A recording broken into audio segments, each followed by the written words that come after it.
back to my channel. So today's video is going to be all about hair. So I wanted to make this video because I always get questions about my hair and how I maintain my hair. So this video is going to be all about how I maintain my hair, what products I use, why I dye my hair, how often I dye my hair, and also like hair care and tips. So I do want to say a disclaimer, I am in no way a hair professional. All of this is what I have found that has worked for my hair.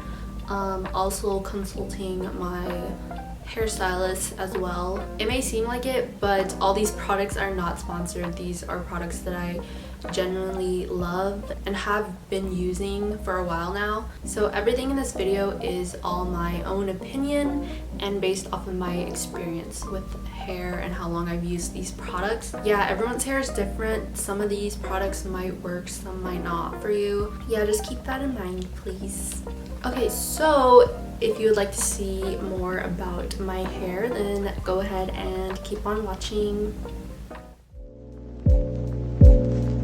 Okay, so I'm gonna have like different parts in here. So the first part is going to be my hair journey. I had black virgin hair for like all my life. I'll show pictures of like my original hair and how I looked in really black hair up until the end of college. So that's basically like a good amount of time where I never dyed my hair professionally or anything. Not to hate on black hair, but I just personally didn't like black hair on me. I just felt like it was so, like it wasn't 3D, which colored hair does for me. Like my black hair was literally just plain black. There was no volume, there was no bounce, there was nothing. I felt like whatever I tried to do, it just didn't look good. It looked like fake black hair and it was just very flat and not flattering. Like every time I wore black clothes, I swear like my hair was a part of the clothes. That's what made me want to dye my hair.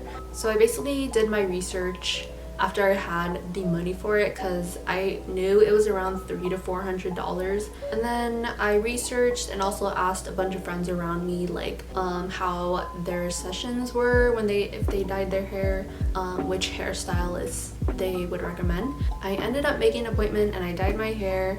The first time I dyed my hair, it wasn't the color that I had expected it to be. I'll show you guys pictures of how it looked. The first time I dyed my hair just wasn't it. It was really like sandy kind of color, and it was just like, it was not an ash blonde because I asked for an ash blonde balayage. I ended up having to do 2 sessions to reach the color that I liked, and then I decided to try a new hairstylist, and then I ended up getting a golden brown balayage, which was cute at first, but then I just kind of got sick of it because I couldn't decide between ash brown and the ash blonde.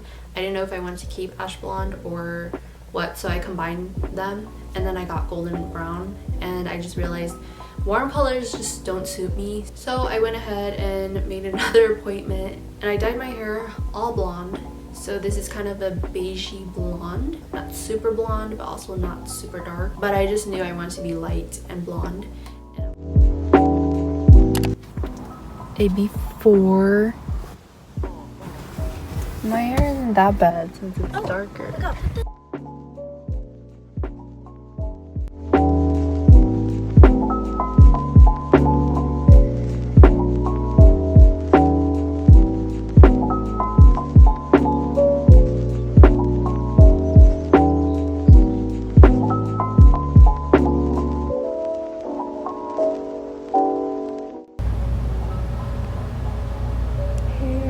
Done. I just got done with my hair appointment.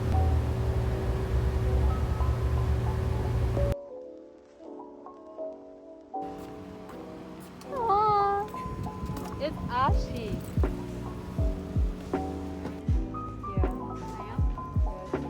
Yeah, and then I finally got the color I just wanted to be.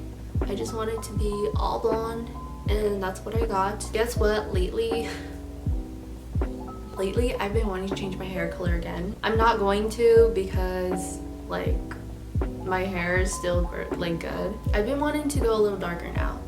now that I've lived my blonde. I mean, I like blonde. Being blonde makes me happy, so that's why I kept going blonde. Dyeing my hair is the only thing I really would spend a lot of money on. Hair is like my #1 thing. So, oh yeah, I'm gonna mention my hair. I have thin hair. I also have an oily scalp, which sucks, but it is what it is. That's my hair type, and I just want to mention that. I don't see myself going back to black anytime soon. Sometimes I do, but I know I'm gonna regret it. So yeah, I guess we can move on to the products now. I've been testing out different hair products, like, I kid you not, like I've just been, my whole like hair journey, I've just been testing out products, and this is what I have came to. I still want to test more products, but I haven't finished these yet, but I would say these are pretty good. So for shampoo and conditioner, I use the Fanola After Color shampoo and conditioner. This all started with me buying purple shampoo and figuring out about this brand. If you don't know, purple shampoo basically tones down your hair more and makes it more ashy, especially for like Asian like hair. I feel like, you know, it can really vary with your hair changing kind of colors. Like sometimes the yellow will be too yellow and it wouldn't be cute, so I would have to tone it down with purple shampoo. I've had this for so long, ever since I first dyed my hair. So this lasts really long. This is the Fanola No Yellow Care purple shampoo. So I basically put this in my hair for 10 to 15 minutes depending on how brassy it is or how much like I need. And this works just fine. So I really recommend this. This is also really affordable. So yeah. Oh yeah, all these products, they do add up. You know, you can't use just any shampoo. I mean, you can, but I mean, you paid so much to dye your hair, like why would you mess it up with other shampoos, you know? So going back to shampoo and conditioner, I use this 1 to 2 times a week because I wash my hair 1 to 2 times a week, which is great because I don't use as much shampoo or conditioner, which is like the goal because you're basically saving like money, you know? So yeah, these are the products I use to wash my hair 1 to 2 times a week. I mainly only got it because it is color care. I'm still like on a hunt for shampoos for like oily scalps because I'm tired of like having so much oil in my head. I mean, that's just like how my hair is naturally, but it's just so annoying because I either have to use a ton of dry shampoo or like I just have to live with it, you know? Because I also have to train my hair to not be washed so often. Moving on to another shampoo. So like I said, I use the purple shampoo. There's also blue shampoo. So I don't use blue shampoo anymore, but when I was like a golden brown color, I found that blue shampoo worked better than purple. Yeah, they're from the same brand. They work pretty good, and yeah, I recommend this. For hair masks, so I use It's a 10 Miracle hair mask. It's really worn out, as you can see. I've had it for so long. It just lasts so long because there's so much. This was the cheapest but high quality hair mask that I could find because you guys, hair masks cost so much. All of these products are pretty budget friendly just because like I don't have the money to just spend like all this money on hair care. I need what I need, but also like it has to be high quality as well. So it might look gross on the inside, it also looks gross on the outside, but I mean it works magical for your hair. I use this hair mask once a week. Every time I use it, it feels so nice. But yeah, after I use conditioner, I go ahead and just put this on. I use this once a week, so one of the times that I wash my hair, you know, dyed, bleached hair really gets crusty, and that was my mistake. I remember I went to get my hair redone, and my hairstylist was like, "Girl, why is your hair hella crusty? Like, do you not put conditioner or hair masks?" And I was like, no, I just don't know which hair mask, because I use conditioner, but conditioner is like not enough for it. She recommended me this one, and this one was the cheapest but high quality, and ever since then I've been using it, so I really recommend it. It's like 30 bucks for the smallest size, which is this, I think. So Moving on, so this is not a need, but this is what I wanted to try out because I saw somebody recommend this for bleached hair. That's all I'd be doing to my hair, honestly. Sorry, hair. But this is a spray mask. So this is a nourishing 10-in-1 spray mask. It basically is, it can be a leave-in conditioner or it can be a mask or, you know, whatever. But basically it just really hydrates your hair. You can use it after you shower, which is when I usually use it. Okay, so my holy grail product that I would not be able to live without because I use this like every day. To refresh my hair, I use the Batiste Instant Hair Refresh Color Protecting Dry Shampoo for colored or processed hair. What's so great about this is because it has a UV filter to prevent fade on your hair.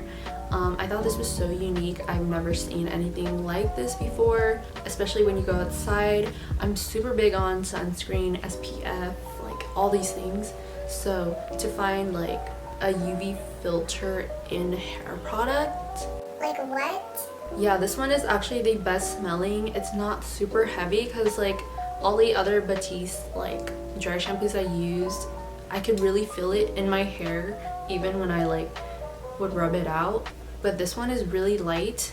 I've been buying like bottles of these, so this is one of the best dry shampoos that I've tried and only gravitated towards. And I've been using this ever since I first dyed my hair also. If you have dyed hair or if you're just looking for a new dry shampoo, please try this out. This will protect your hair as well. I don't have the bottle anymore, but this is the Sun Bum Heat Protectant. I first bought this when I first dyed my hair, and yeah, everything as you can see lasts so long. Yeah, it's just in a travel bottle because I traveled recently and then I just wanted it to be in a smaller container. The only con is, like I said, I kind of have oily hair, so this has oil infused with it, but I only use this on the ends mostly, sometimes on the top, but I don't directly spray it on top. I just spray it on my hand and then only try to reach like the top. But this is the heat protectant that I use and I just want to share. I feel like I should try out more, but this is the most affordable one, I guess. So yeah, that completes all of the products that I use for my hair and everything that I'm currently using too. So I also want to share some hair tips that I have. So when using conditioners or hair masks or anything like that, try to use it on the ends of your hair, just because, you know, that's kind of the part that gets more dry. That's what I do. Also, like I said so many times in this video, I have an oily scalp. I never touch the top. For shampoos, I really only use this on my scalp just to clean out all the gunk and dry shampoo and everything that's been in there, my oils. I rarely also put this on my hair strands just because I feel like shampoo can dry out your hair strands. So yeah, unless you really need to, you know. I also have like a little scrubby thing you just scrub my hair with. It just makes me feel more clean, you know, so it's not a need, but it is pretty nice to have your head like scrubbed. I also brush my hair daily, pretty often, because your hair does shed. So also just brushing your hair daily just keeps it nice looking. Yeah, I like to avoid being in the sun for so long also, so I'm always wearing hats, caps, you know. Okay, so I think this basically completes my hair video. I shared all of the products that I use and recommend. So yeah, if you made it this far, please go ahead and like, comment, and subscribe. I really hoped this helped some people out there if they, you know, have just recently dyed their hair, or just if you're looking for a different product or you want to try out different products. This is all also everything I wish I knew when I first dyed my hair. Oh yeah, I also got confirmation from my hairstylist that I do a good job taking care of my hair. So, like I said, I am not a professional like hair person. This is just what has worked for me, what I've tried so far. Thank you so much for watching. I really appreciate it, and until then, I will see you in my next video. Bye.